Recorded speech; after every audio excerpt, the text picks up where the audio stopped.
Burgundy Ballers, welcome back to another episode of the Ballin in Burgundy podcast. Yeah. And guys, it is mid-Monday, terrible Tuesday, whatever day you want to call it. Commanders lose once again. We dropped two in a row. But before we get that, you guys, don't forget, hit like and subscribe here on the channel. And hit like and subscribe on our guest. We have finally got my man Corey Sanchez from On the Warpath, one of our sponsors. Can't thank him enough for coming on, especially relatively last minute. Corey, what's up? I'm doing good, John. Doing good, Chris. Just happy that I made the list finally, man. I was getting a little worried in there. I was sitting in the bunker. Y'all kept me saved and ice chilled and everything like that. So I appreciate it. Hey, when you get chiseled Adonis on here and people like Rio Robinson and Protech and stuff, look, I can sit back and wait because I know y'all got some good stuff going on here. But it's a pleasure to be with you in all seriousness. Nah, absolutely. And he was giving me crap off stream, so it's understood, and I take it on the chest. That's on me. That's on me. But let's get into this. The Commanders fall in overtime, 34-31 against the Philadelphia Eagles in the city of brotherly love, in Cheesesteak City, in Philadelphia. The best game of the season. Offensively, the best game of the season. Defensively, boy, is there stuff to talk about. Let's get into it. Like I said, 34-31, overtime loss. Sam Howell, no interceptions, no turnovers, had 330 yards of total offense just by him alone. Between rushing and his passing yards, he looked great. Terry was our leading receiver. He shined in the first, literally first quarter. Within the first two drives, he had over 60 yards. Or 40 yards, over 40 yards. I was like, where was this against Buffalo? They gave Sam time. Let's be real. This was the best offensive line game we've had this season. Yes, they gave up 5 sacks. Should have really been 4, but Sam tripped on, I think it was Leno or Cosme's foot to lead to the Josh Sweat sack. So let's call it 4 sacks. For this offensive line who's given up 19 in 3 games, 4 is a big step down. For their standards, that's a big step down, which is not saying a lot. Step down. Defense, as great as they did in the first half, they shut down the third quarter. They could not get off the field. They couldn't stop a cold if this was the winter. They gave up 11 points in the third quarter, and it was only like 10 minutes left, or it was like halfway through the third quarter. Eagles had already scored 11 points. And I knew if that happened, they were going to keep shutting down the rest of the game. And then Sam Howell has his heroic fourth quarter, 1-minute drive, touchdown to Jahan Dotson with 2 seconds left on the clock. Rivera doesn't go for 2. He goes to overtime. We win the toss. Offense goes on the field. We have a 4-and-out or a 3-and-out. Eagles come back, kick the field goal, win the game.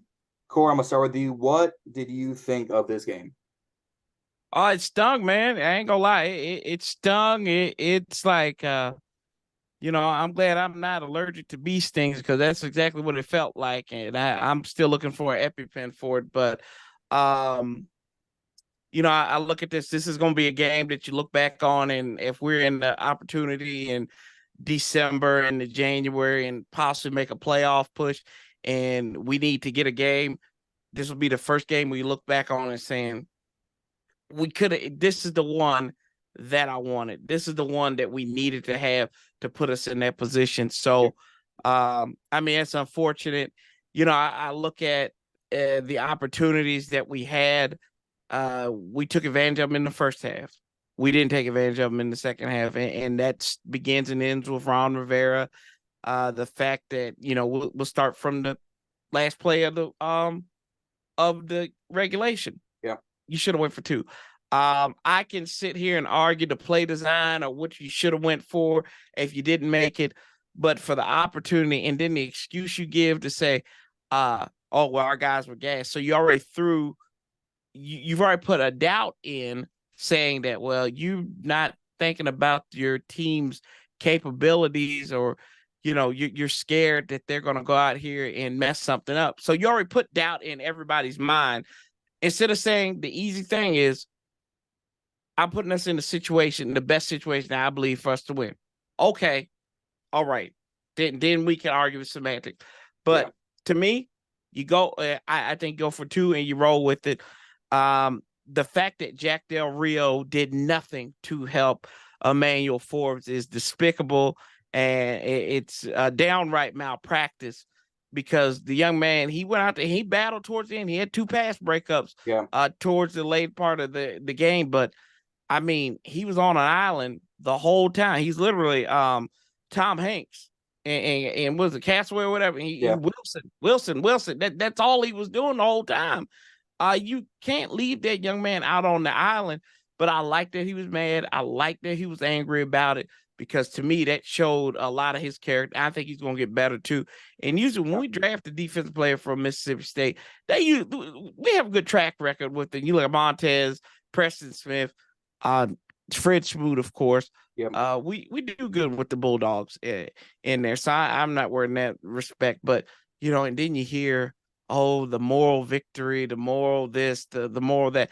That's bull crap. And any fan or any media member that's out there doing that, they ought to be ashamed of themselves because, you only got today. You got to win. You got to make the most of it. And Ron, I mean, he's acting like a guy who knows the writings on the wall, and he's just like going through the motions. So, yeah, it stung. It sucks. We move on. Thank God it's a short week and we get to play Chicago on Thursday and hopefully can get some revenge, get back to over 500. And ironically enough, man, first thing that happened, this is the first time that this team has scored 30 or more points in Ron Rivera's tenure, and we've lost the game. We were 5-0 up until that point. And I mean, that's crazy to think that, and then we've given up like 30 points in the last 3 games. So there's a lot of work to do. And I think that begins and ends with the defense. Yep. Chris got kicked out. So we are working on getting him back in. Zoom doesn't love us. There he should appear right about now. All right, so Chris is back. Chris, what did you think of this game? Oh God, heartbreaker. This one is gonna sting for a while. It's like Corey said, before I lagged out, if we are in a position to make a run for the playoffs, it's going to be one of those games where you look back at it and it's like, damn, we should have had it. 100%. Yep. This one is going to sting. I'm not going to lie to you. A heartbreaker, sting, whatever you want to call it. I have a couple questions.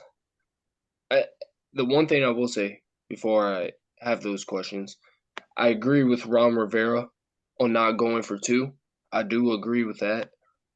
But Jack Del Rio, why are you putting Emmanuel Forbes on AJ Brown?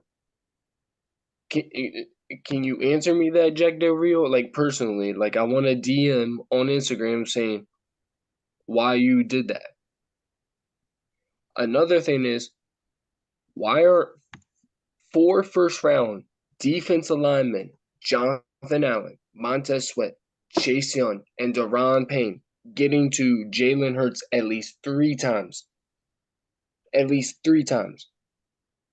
Not each, but 3 times combined. 3 times total. And so Chase had a sack in like the first quarter, and Cam Curl somehow had a sack. I don't know if I missed it.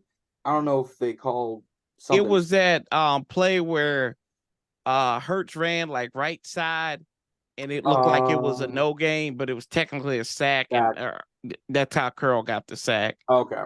That makes more sense. I was like, I know it's a tackle for loss because he didn't progress. Mm-hmm. Okay, so that's how they count that as a sack. I was like, but it's still only 2 sacks against a very good offensive line, against, let's be honest, a top 5 quarterback in this league right now, because Herbert isn't looking great, Burrow isn't looking great, Rodgers is out for the season. So right now, it's essentially by default, Hurts is a top 5 quarterback. But yeah, I agree. AJ Brown cooking Forbes. But Forbes was back and forth between Devonta Smith and AJ Brown. If AJ Brown wasn't on this team, Devonta Smith is the number 1 receiver on this team and would be for a lot of other teams. So he was on cornerback duty against 2 alpha receivers in this league. And I'll pull up the quote when I edit this is AJ Brown had talked about this. And shout out Nikki Javala. I'm bad with names, but you guys know who I'm talking about. You guys see him all the time on X and Twitter. AJ brought up what he saw and the way Washington was covering him. He said how they were playing me. Man, they gave young boy, meaning Forbes, a lot of respect, man. He was following me, and he started following me, and I was like one-on-one most of the time. So they gave him a lot of respect coming into this game. We don't normally do that with players. Let's be honest. We don't normally give guys big role tasks. Say, hey, go beat this guy one-on-one. Forbes was doing all right. I think that stutter step towards the end on Brown's second touchdown really got him because he was on pace with him. And then the minute AJ hit that stutter step, it was 2-3 yard separation.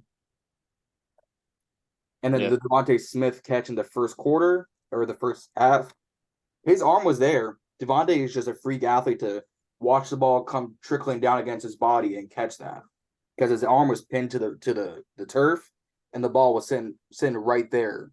If the arm wasn't there, that ball is out, and you call that what you want. Devonta just had body awareness to tuck and roll, and that ball came down.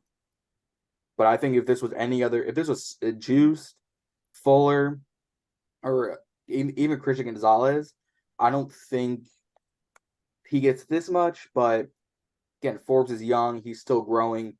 He showed that this shouldn't have happened. Like I think on the last drive, you see him go to the sideline, towel over his head, just upset, screaming at one of the coordinators like that. I should have had that kind of thing. I want that intensity. I want players to show they care about football. When was the last time you saw stuff like this in the Scott Turner era? And you know the Bears going to be targeting Emmanuel Forbes now on Thursday night. Yeah. After that. Yeah. Corey, what do you think of Forbes being truly one-on-one with AJ Brown? I'm gonna call it 90% of the game. Well, I wasn't a big fan of it after he was getting ate up, right? They didn't do anything to help him, kind of like what I said earlier. Yeah. But for the second consecutive week, we've treated a talented, a top-tier wide receiver like he was a jag. We did it with Stephon Diggs last week. Now we do it with AJ Brown this week. And I mean, sometimes you got to give you guys help. You just can't treat them like these elite players across the way like they're some regular old dude. You got to give them a nominal amount of respect. And that could be because they've got Devonta Smith, right? And maybe he can burn you too, which I think they did all right. I think according to the numbers, they did okay against Smith. Yeah. And certainly, I mean, he had some success, but not a lot. And then, I mean, you look at Buffalo last week, Gabe Davis had that deep touchdown shot. So I just don't get the method to the madness on that. And that's what kind of that's what kind of threw me off. It's like we're doing the same thing over and over again. How do you correct it? There's no adjustments. Nope. Yeah, I was just saying, like, you know, you look at it and people asked about like Ron going for overtime, right? And this is why another reason why I didn't understand it. Did y'all realize out of their last 7 offensive drives, Philadelphia ended up with a score in 6 of them? So from the end of the second quarter till overtime, they only punted once in between that. That to me, I'm like, I cannot get an opportunity to give the ball back to them because my defense has been that doggone horrible that they've been shredded multi-plays, big chunk plays, 2 big chunk plays to AJ Brown during that stretch too. So yeah, it's just like, what are you doing? Your adjustments didn't work at halftime. The third quarter, you were getting bent over backwards, and then you had a little bit of, you got one stop. But other than that, I mean, you have nothing to ride home about. And that's so frustrating. Yeah. With this defense. Yeah. I mean, this is AJ Brown's stat line from Sunday. 9 receptions, 175 yards, 2 touchdowns. Both on Forbes. 8 of those receptions on Forbes. Like, I get you want to give him some practice against true number ones, Stephon Diggs, Rondale Moore to a sense, because he's the number one on Arizona. And against an AJ Brown and Devontae Smith. Great, cool, I get it. But do you not remember training camp? Do you not remember the preseason where he was getting cooked? I've got receipts. I've got videos from training camp from Rio and Kay Adams and Josh Taylor and you and everyone else. That one catch that Terry has just over the top of Forbes, and you can see Forbes' arm trying to get in there, get cooked. Mm-hmm. Smelled like burnt toast. He got cooked. I get you want to give him time, and we don't give guys a lot of time in this system, especially in Ron's era. You get about 2-3 games, and it's either you're benched or you're cut. Or if you're Antonio Gibson, you just keep getting play after play after fumble. But don't get me started on that. But yeah, this defense was not producing. Shout out to Nikki J again on X. He pointed out Washington's defense allowed 16 points and 210 net yards in week 1. All right, cool. Over the last 3 games, an average of 400 yards and 35 points. 33 to Denver, 37 to Buffalo, 34 to Philly, 400 yards to Denver, 386 to Buffalo, 415 to Philly.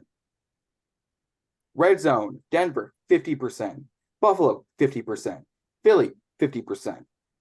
Denver, 7 sacks. Buffalo, no sacks. Philly, they say 3 sacks. I think it's really only 2, but it is 3 sacks. No takeaways against Philly. 1 against Buffalo. 2 against Denver. Awful. Atrocious. Abysmal. We can't get to the QB to save our lives. Arizona's offensive line, not that great. Denver's offensive line, not that great. So all right, so cool. You get about 10 sacks, 11 sacks in your first 2 weeks. Great. Now you've got some practice. Now go kill Buffalo. Not going to happen. All right, cool. Go get Philly. 2 sacks. And really, Jalen should have had, I'm shocked he didn't pick up a yard or 2 on the Cam Curl sack. Let's be real. If he picked up a yard or 2, that's really only 1 sack. This defense can't get to the quarterback. Like Chris said, 4 first-round offensive linemen, or defensive linemen, a first-round corner, a second-round safety, a 6th and a second-round safety in the back, I think a 5th round in St. Just. You signed Cody Barton. You can't, if Federico Mathis on IR. You signed Abdullah Anderson.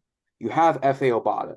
KJ Henry and Andre Jones Jr., you just drafted this year, are healthy scratches. And you're not using them. The one word Jack Del Rio apparently does not know is the word blitz. Davis is built as a run-stuffing linebacker. Let's be real. His size and athleticism says run stuff. What does he not do? Stuff the run. Cody Barton, we were talking about it off stream. Just a robot out there. Doesn't know how to play linebacker. But lets up runs left and right. Fumbles does not happen. We could have had a turnover. We would have had a turnover on Philly. We could have had a fumble recovery. We would have been on good terms. Cody Barton, really like I said earlier, gets up from the sack, just jumps, looks around, sees the fumble, doesn't do anything about it. He is not the answered linebacker. I'm sorry. He's a great tackler, but if I wanted a tackler, would have paid Cole Holcomb. Except Holcomb was actually decent. Barton is not the answer. Give Khalil Hudson some touches. Give Jabril Cox some touches. Like, this cannot keep happening. And I can't be the only one who's saying this. This has been a former top 5 defense. And every year we go down. I've said it before. the first 6-7 weeks of the seasons, we do piss poor defense. It's not until weeks 9, 10, 11, we start slowly turning around, and by 15, 16, 17, man, you would have thought this defense was top 5, best defense in the league, getting takeaways, getting to the quarterback, like the past 3 seasons. Happened last year. Jacksonville, they could have won the game. Tennessee, they won the game. That's on Carson Wentz, but they won the game. San Francisco and Cleveland railroaded us. But we turned around week 15 and 16. I can't be the only one who's seeing these same patterns on defense. Chris, you're just quiet over there. You were just sulking. Mm-hmm. What you think about? Oh, why the hell we can't get to the quarterback, and why this team pisses me off so much, but I'll go back and root for them so bad. That's just the way it is with this team. Well, here's the crazy thing, right? Is we had 5 extra minutes of time of possession. Yeah. Philly played a sloppy game, penalty-wise. They had 11 penalties. Between a holding, defensive pass interference, illegal hands, like 11 penalties for 81 yards, and I think we declined like 3 other penalties. So let's call it 13 penalties altogether. When was the last time Philly had that? Getting 11, 12, 13 penalties in a game? I have no idea. I can't tell you. Here's a funny thing. So we had more rushing yards, more first downs. We were 8 of 17 on third down. They were 4 and 12. We had 7 more total plays,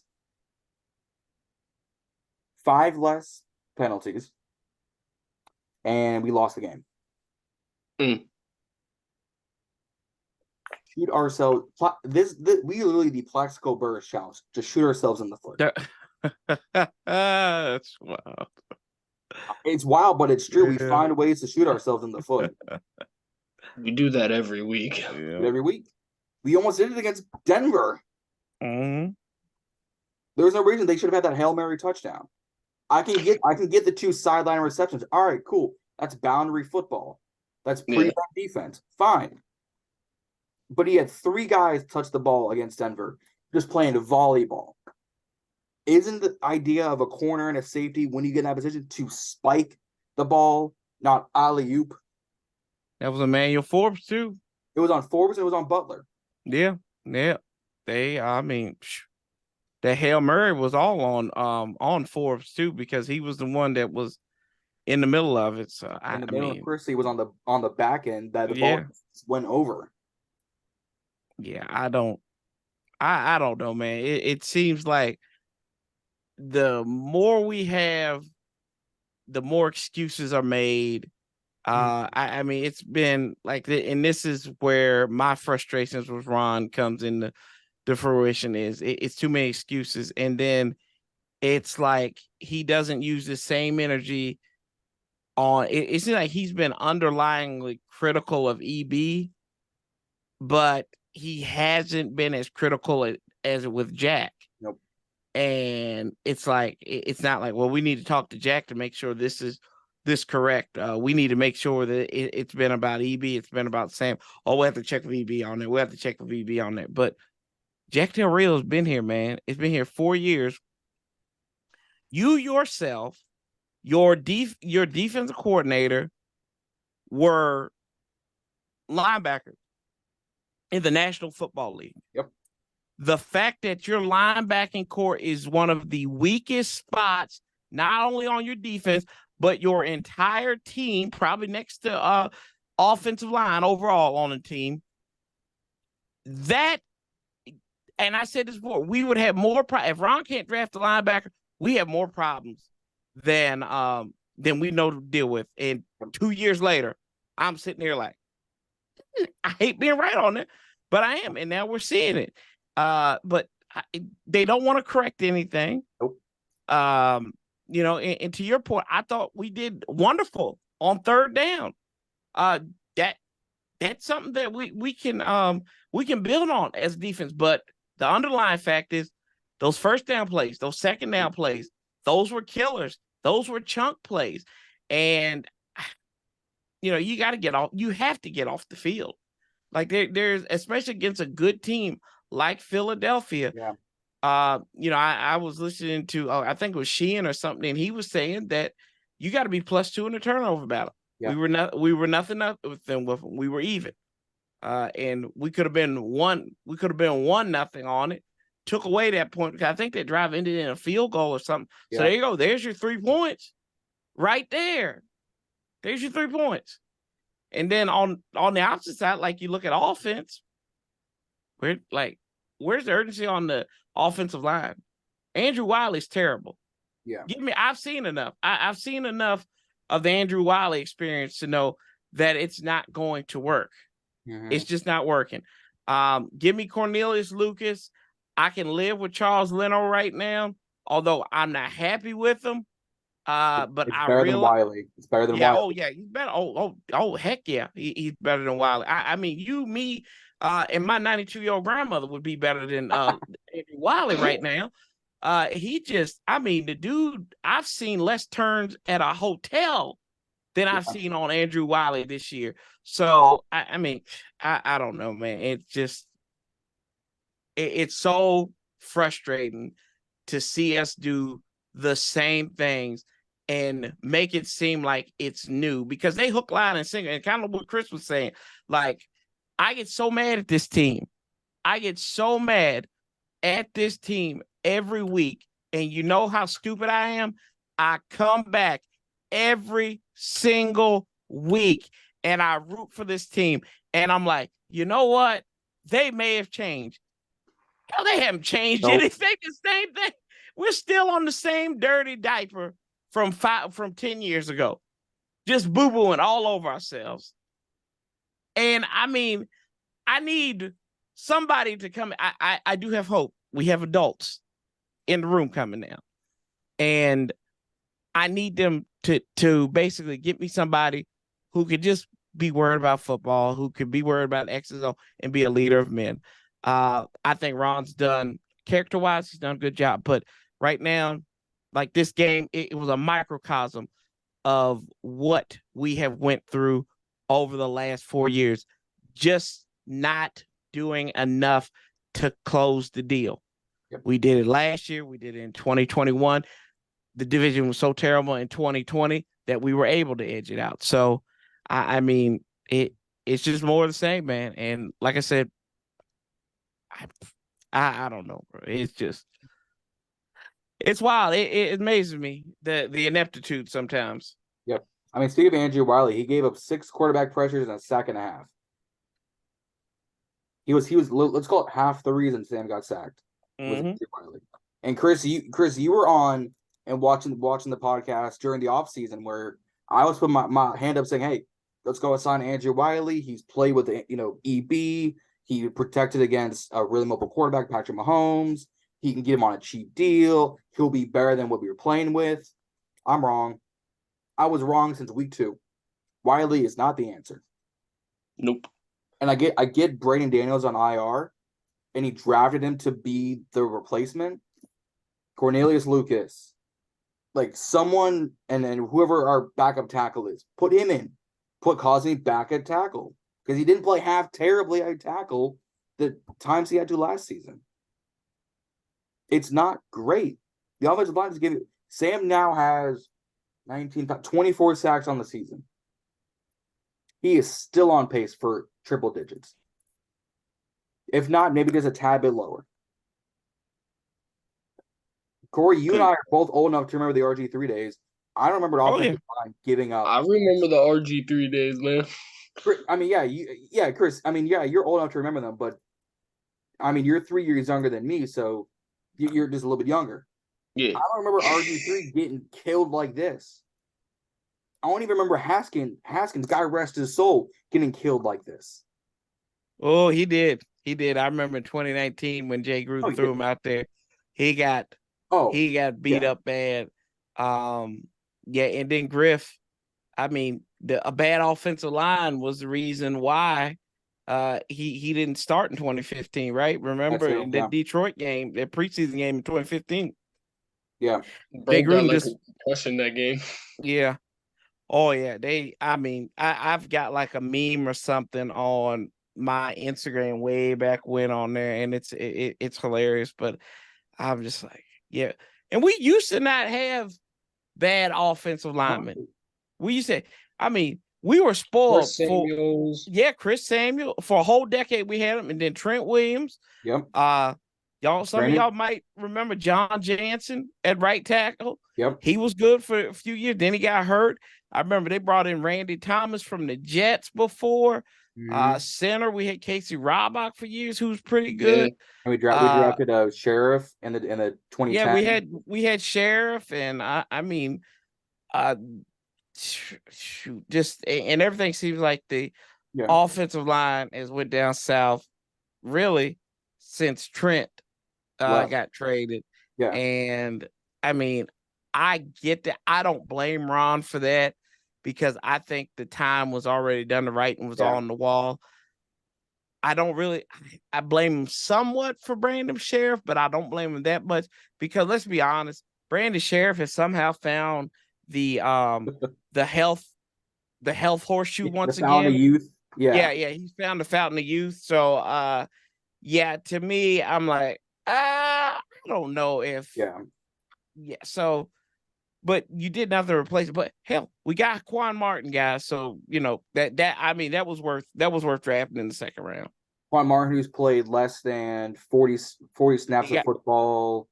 He's a special teams player. He's a special teams player on his second trip to the injury report with a thumb or a back or a knee or something. Literally, this is the offensive line when Ron Rivera took over. And shout out to Pedro Schmidt on X. Ron Rivera took over in 2020. You had Trent Williams, who we've all agreed I don't think is on Ron. It's a little bit, but like Corey just said, the writing was on the wall. Although a third and a fifth was a bit of a low ball, but it is what it is. Williams, Eric Flowers, Chase Roulier, Brandon Sheriff, Morgan Moses. In their prime, that's a great offensive line in their prime. And when he took over, it wasn't that bad. We should have kept. Good. We should have kept Eric Flowers. Something's off with him. Chase Roulier, did he retire? He retired. Yeah, he retired for an injury. Yeah. Yep. That was back in Who else did you say was on that list? Morgan Moses. Morgan Moses. Should have kept him. I think he went to Baltimore and then the Jets. That was our best offensive tackle. Yeah, he's in Baltimore now. Yeah. Baltimore now. Yeah. Yeah, and our offensive line now. Oh, go ahead. I was gonna say Morgan Moses. That was our best offensive lineman, or at least tackle, since Trent Williams. Since Ron's taken over, yeah, probably. And in 4 years, saying Morgan Moses is your best offensive tackle in 4 years, that's not a great indicator.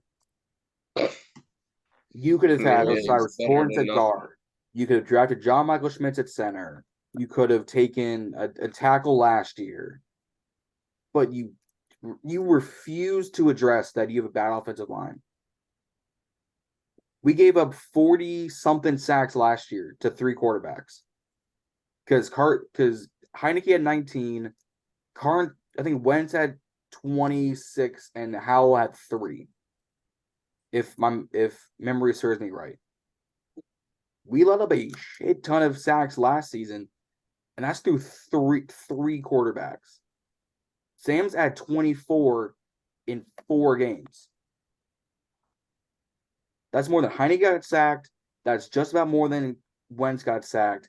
And Wentz was a statue. He was 2021 better than Roethlisberger. He could not move. Like Corey said, Chris, you, and Justin could go play offensive tackle, and we wouldn't be giving him 9 sacks a game. Hell, I'm built like a tackle. I'm 6'2", 300. I'm built like a tackle. I'm just a twig, so I play receiver. Nah, man, you play punter. Let's be real. You play punter. You play punter. Shout out Pat McAfee. But it's ridiculous. We've all said it. It's insanity. It's the same old shit. over and over and over. Quarterback gets killed. Oh, it's on the quarterback, right? It's got to be on the quarterback. Holding the ball too long, doesn't want to move. All right, let's go get Carson Wentz. Oh, okay. Heineke steps in. Oh, you're playing great. Back to Wentz. Oh, he's gonna sack 6 more. Howell, hey, Howell, come play week 7. Howell, week 17. And then you get rid of Heineke to Atlanta. Carson Wentz is in the free agent ether.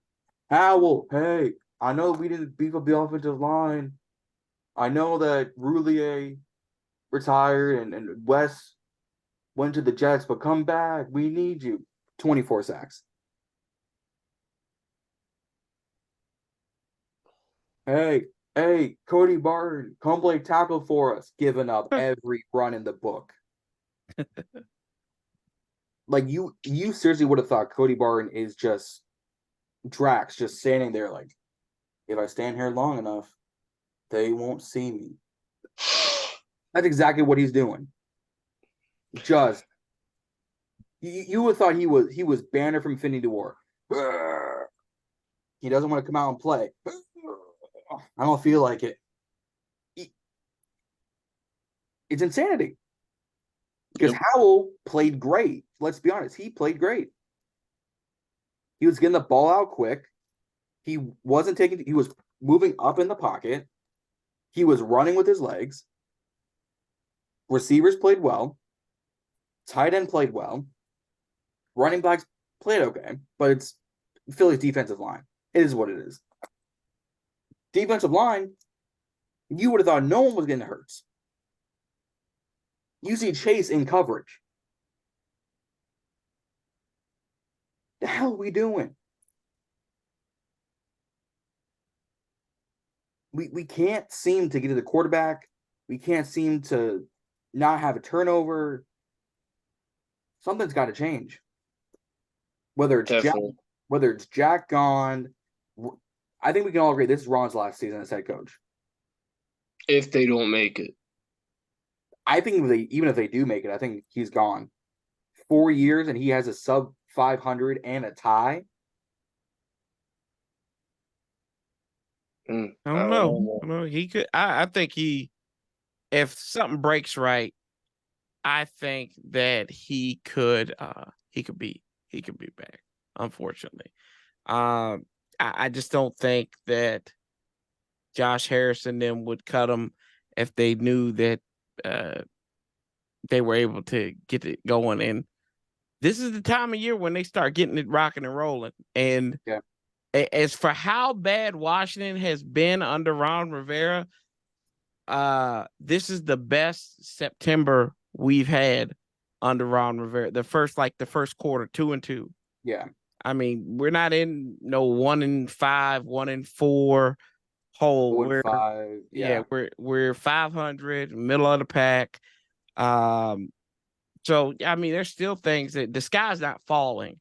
And that's what the beauty of the NFL is, right? Yeah. You can have your brains beat in 1 week and then bounce back the next week. Kind of like what we almost did. On Sunday, but almost is only good in horseshoes and hand grenades. But then you look at Miami, right? They dropped 70 on Denver. And then they got the brakes beat off of them up in Buffalo. So yeah, it's the parity, man, of the NFL. So I don't know. Like I said, I don't know if it's Ron's last year. I would have the contrarian thought that he'll be here if he wins, but right now I'd say probably 52-48. He's not here right now. I just say that because of A, how he looks, and B, his health. Mm-hmm. He's in his 60s, 70s. Yeah, he just entered his 60s. Yeah. In his 60s. You just beat cancer 2 seasons ago. You just lost. I don't want to bring it up, but you lost your mother last year. God rest her soul. Health is more important than anything. We see it all the time. Health should be more important and is more important than football. Saw it last year with DeMar Hamlin. He goes down, we cancel the game because he's more important than the overall sport. He should not be taking a page out of Jerry Jones' book and keep doing what he's doing until something works.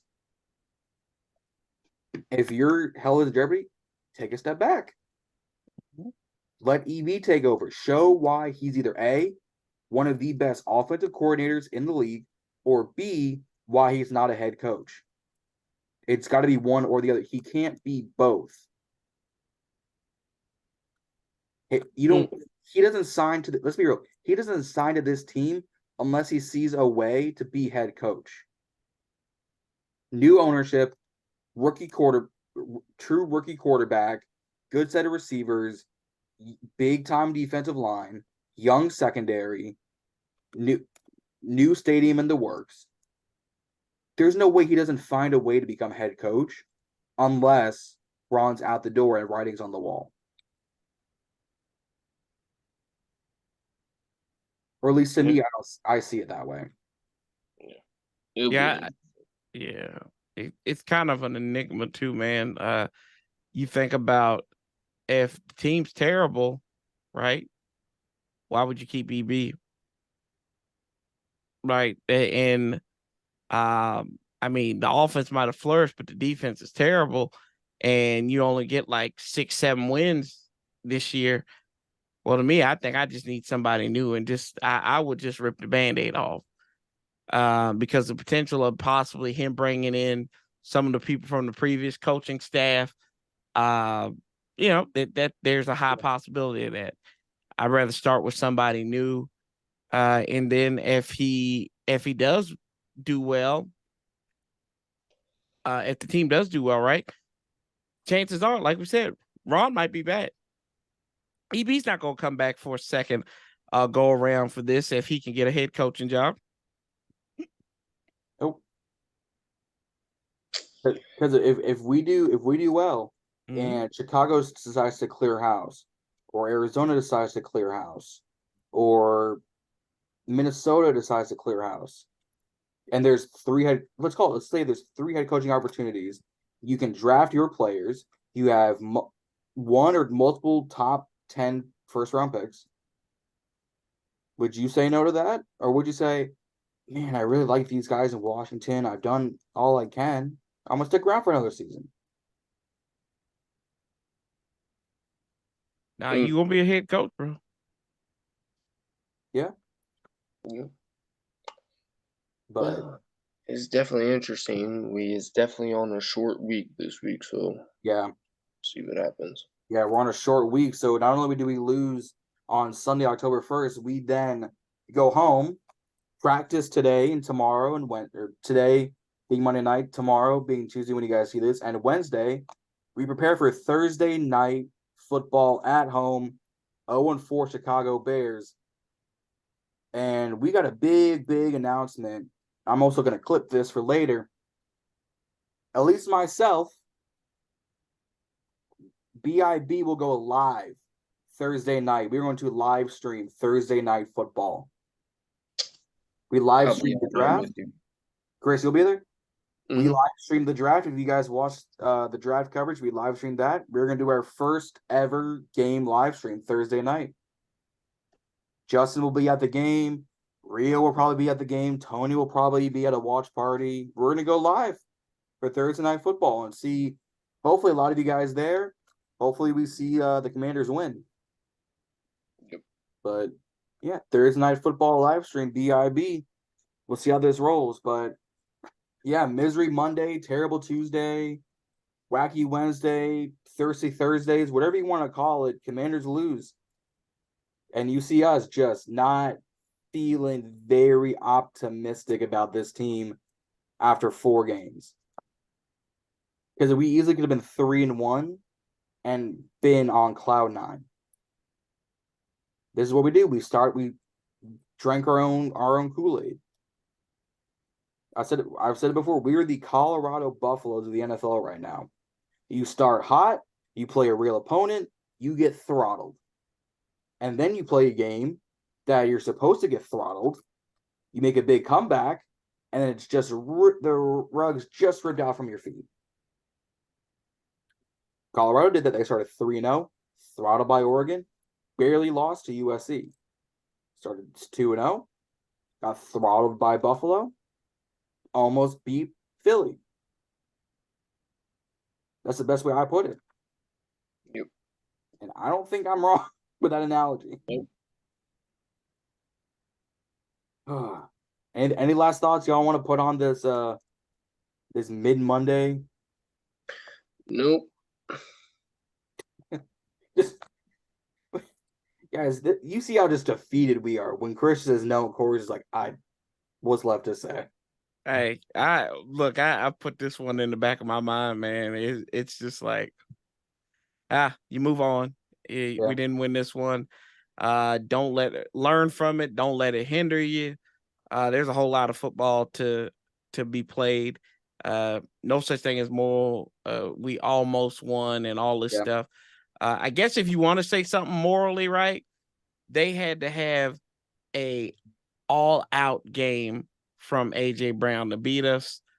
So there you go. If for people who like the bottom feed, there's a little bit of pellets for the chickens. So yeah, I've seen it on Twitter. Philly had to beat us. We didn't have to beat that. No, they beat us. They beat us. We had to go to overtime to beat them, not the other way around. Because then what would have happened if we went for 2 and we missed? Ron doesn't know how to play football. This team's hot garbage. It would have been the same exact. We would have been in the same spot. We just would have finished the game 10 minutes earlier. Yep. But guys, that's gonna wrap things up on, like I said, mid-Monday, Terrible Tuesday, whatever. Corey, can't thank you enough for coming on with relatively short notice. We have finally gotten you on, and this will not be the last time. I'm putting that out there on YouTube. This will not be the last time you will be on BIB. I appreciate it, fellas. It's good to rap with you guys for a little bit. And like I said, we're on to Chicago, man. Keep your head up. Okay, yeah. Heads up. We ain't worried about what happened last week. And that's the beauty about the NFC East too. We get to see these suckers again at the end of the month to extract some revenge. Yep. Yeah, NFC is looking weird. Dallas throttled the Patriots. We barely lost to Philly. And we're watching Monday Night Football, and Daniel Jones throws a 97-yard pick six. You love to see it. Is it 21-3 now? Yeah, 21-3 Seattle. Oh, look at there. I just need Matt Breida to do some yards for me on fantasy, but that's besides the point. Guys, don't forget to hit like and subscribe here on BIB. Head over to On the Warpath YouTube and Instagram. Like, subscribe, follow. Corey's been supporting us since really day one. We've asked him. He was like, yeah, we'll support you. And we, as The Rock would say, finally got him on. Hey, I'm a wrestling fan. I had to do it. I know. I got that baby belt, that Pat McAfee baby belt. But it is what it is. Like and subscribe here on the video. Head over to On the Warpath on Instagram, YouTube, and all the credentials will be down in the description. Go follow Corey. Go support him. He's got amazing content on his side. We got nothing but heat coming on to the rest of the week. Live stream on Thursday Night Football. Me, Chris, whoever wants to join. We're going to do things similar to the draft. We're going to keep you guys entertained. We're going to keep y'all informed. We'll see how we'll set up. But that's going to do it, guys. Don't forget to like and subscribe. Handle those Commanders, and don't forget to stay ballin'. We'll see y'all out there.